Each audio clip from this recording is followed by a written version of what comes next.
Praga, un mundo de historias cotidianas. Una selección de las mejores entrevistas emitidas en Radio Praga Internacional los últimos años. Hola amigos, bienvenidos a un nuevo episodio de nuestro podcast. Tras 20 años de trabajo, el reconocido profesor de la Universidad Palatsky de Olomouc, Jiří Černý, publicó su monumental diccionario de americanismos en 3 tomos de más de 1000 páginas.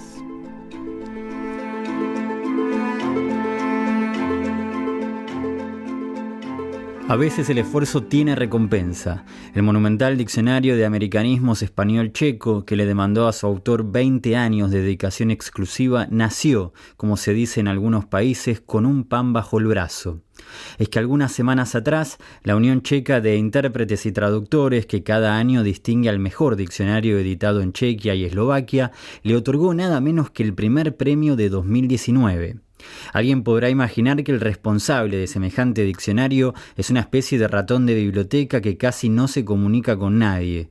Sin embargo, el lingüista Jiří Černý no solo es uno de los profesores más queridos y respetados de la Universidad Palatsky de Olomouc, sino que además está convencido de que este diccionario es fruto de las relaciones que fue construyendo con profesores, colegas y alumnos en los distintos espacios que pudo ir compartiendo con latinoamericanos, en una época donde no era nada sencillo poder hacerlo. No, la primera idea me surgió cuando comencé a estudiar el español aquí en el año 1955, porque nuestro profesor Spalany se llamó, nació en el Brasil y habló el portugués brasileño y el español americano, digamos, ¿no?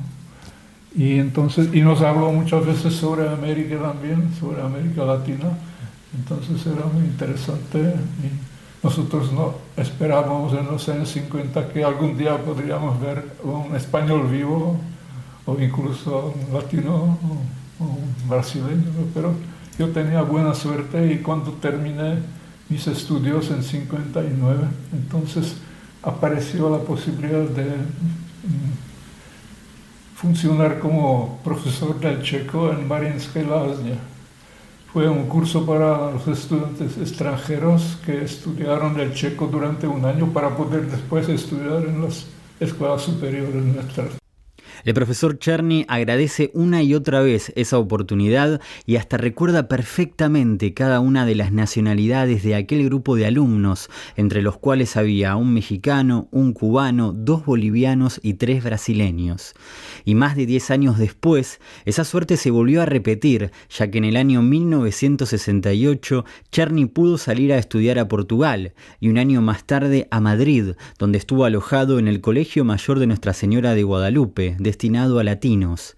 Entonces, con la excepción de un estudiante español de Granada y un japonés, se trataba nuevamente de un grupo de latinos que le brindaban otra extraordinaria ocasión para oír el español americano de países como México, Colombia o Cuba, cada vez que se juntaban en una mesa grande durante el desayuno, el almuerzo y la cena. Hoy, a la hora de poner en palabras lo que siente por esos países, Černý destaca su notable historia, la belleza de sus regiones naturales, lo amigable de su atmósfera que hace que los checos que viven o vivieron en Latinoamérica puedan sentirse como en casa. Pero también aclara que hay algo que aún no puede explicar.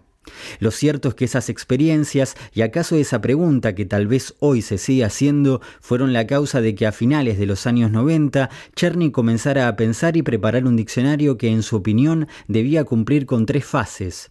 La primera y más mecánica, pero que exigió mucho tiempo, era agrupar algunos diccionarios de base, por ejemplo, un diccionario de mexicanismos, otro de colombianismos y algunos dedicados a la jerga, al sociolecto, a las formas del español un poco extrañas pero típicas para algunos países, como es el caso del cocoliche en Argentina.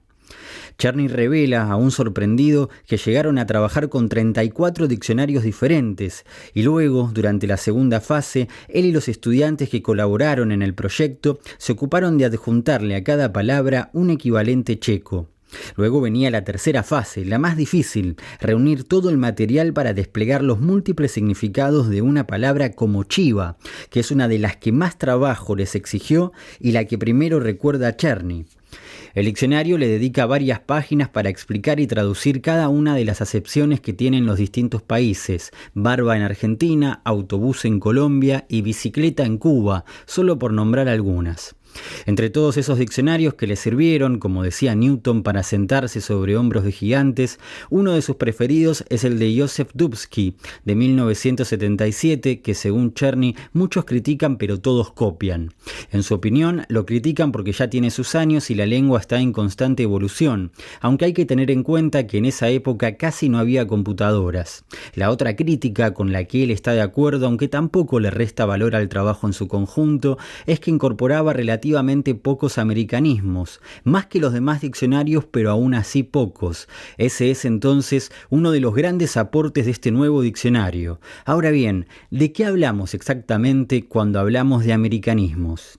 Porque hay por lo menos dos opiniones diferentes. Una de ellas, cuyos representantes son, por ejemplo, los miembros de la Real Academia, considera como americanismo solamente aquella expresión o frase que no se conoce en España. Es decir, no entran entre americanismos, según esta opinión, palabras como tabaco o canoa, ¿no?, o tomate, que son de origen americano, pero son conocidos en España, ¿no? La otra posibilidad que yo prefiero es considerar como americanismos todas las expresiones y frases que nacieron en América. Por supuesto, solo con observar la magnitud de los 3 tomos de este diccionario está claro que se adoptó el segundo criterio, sobre todo porque Czerny tuvo en cuenta que al empezar a usarse muchas de estas expresiones en España, algunos dejaron de considerarlas americanismos. Ahora bien, no deja de llamar la atención que en tiempos de internet y la búsqueda constante de la inmediatez salga un diccionario así. Y al respecto, Czerny parece tener bastante claras las ventajas y desventajas de su creación. Asegura que algunos diccionarios online son buenos y explica que entre esos diccionarios que le sirvieron de base, el primero con el que empezó a trabajar fue el de la Real Academia Española, que le resultó accesible, fácil de encontrar y muy útil porque incluye también fraseología. Además, considera que para los traductores son muy convenientes los diccionarios monolingües, a tal punto que no está tan seguro de que uno bilingüe como este resulte indispensable para su trabajo.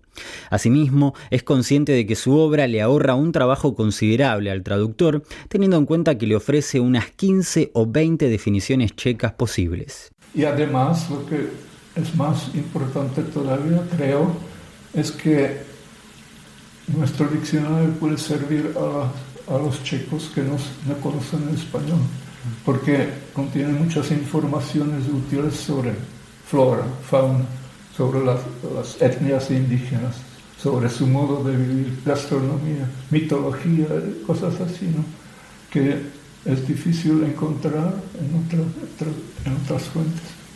Es notable que, a pesar de la extensión de este diccionario y el minucioso y prolongado trabajo que le exigió tanto a su autor principal como a su grupo de colaboradores, Czerny acaba de publicar también un libro de memorias que se llama Jak żył żywot, ¿Cómo fue la vida?, que presentará en sociedad el próximo 9 de octubre.